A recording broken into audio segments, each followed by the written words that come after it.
अस्सलामुअलैकुम रहमतुल्लाहि वबरकातुहू।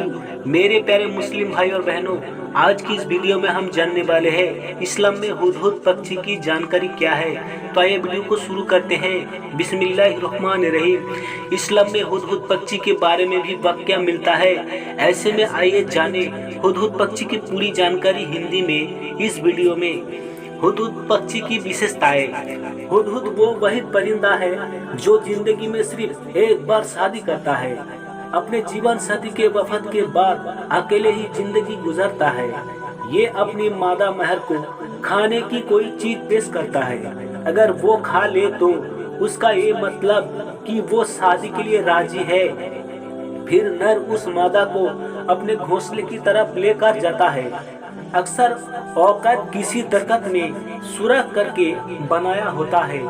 अगर उसको पसंद आ जाए तो दोनों रिश्ता जवज मंसल हो जाते हैं। मादा हर मौसम में उम्मूमन 6 से 8 अंडे देती है और बच्चे पैदा होने के बाद बारी बारी खुराक का बंदोबस्त कर लेती है। अजीब बात यह है कि दोनों में से किसी को खुराक की चीज मिल जाए तो वह उसे अकेले नहीं खाते, बल्कि दोनों इकट्ठे होने के बाद उसे खा लेते हैं। इसी वजह से हजरत सुलेमान अलैहिस्सलाम उससे जैर जमीन पानी ढूंढने का काम लेते थे। हुदहुद हजारों मील का सफर बगैर रुके तय करने की ताकत रखता है। इसी वजह से हजरत सुलेमान अलैहिस्सलाम ने उसे दूसरे मुल्क मालिक के बिल्किस को खत लिखकर भेजा था। हुदहुद की आजादबाजी जिंदगी आज की दौर के इंसानों के लिए एक मिसाल है कि अकल न रखने के बावजूद एक दूसरे का कितना ख्याल रखते हैं। हुदहुद को कलगी कैसे मिली? एक बार सुलेमान नाम के बादशाह आकाश में उड़ने वाले अपने उड़ान खंडोल पर बैठे कहीं जा रहे थे। बड़ी गर्मी थी, धूप से वह परेशान हो रहे थे। आकाश में उड़ने वाले गिद्धों से उन्होंने कहा कि अपने पंखों से तुम लोग मेरे सिर पर छाया कर दो, पर गिद्धों ने ऐसा करने से मना कर दिया। उन्होंने बहाना बनाते हुए कहा, हम तो इतने छोटे छोटे हैं, हमारी गर्दन पर पंख भी नहीं है, हम छाया कैसे कर सकते हैं। सुलेमान आगे बढ़ गए। कुछ दूर जाने पर उनकी भेंट हुदहुदों के मुखिया से हुई। सुलेमान ने उससे भी मदद मांगी। वह चतुर था। उसने फौरन अपने दल के सभी हुदहुदों को इकट्ठा करके बादशाह सुलेमान के ऊपर छाया कर दी। सुलेमान बोले, मैंने गिद्धों से भी मदद मांगी थी, वे मेरी मदद कर सकते थे, पर उन्होंने मेरी मदद नहीं की।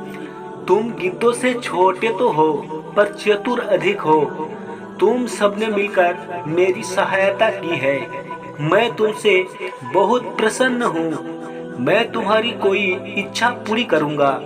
बताओ, तुम्हारी क्या इच्छा है? हुदहुद पक्षी का मुखिया ने कहा, महाराज, मैं अपने सभी साथियों से सलाह करने के बाद अपनी इच्छा बताऊंगा। मुखिया ने साथियों से सलाह करने के बाद कहा, महाराज, यह वरदान दीजिए कि हमारे सिर पर आज से सोने की कलगी निकल आए। बादशाह हंसे और बोले, मुखिया, इसका फल क्या होगा, यह तुमने सोच लिया है?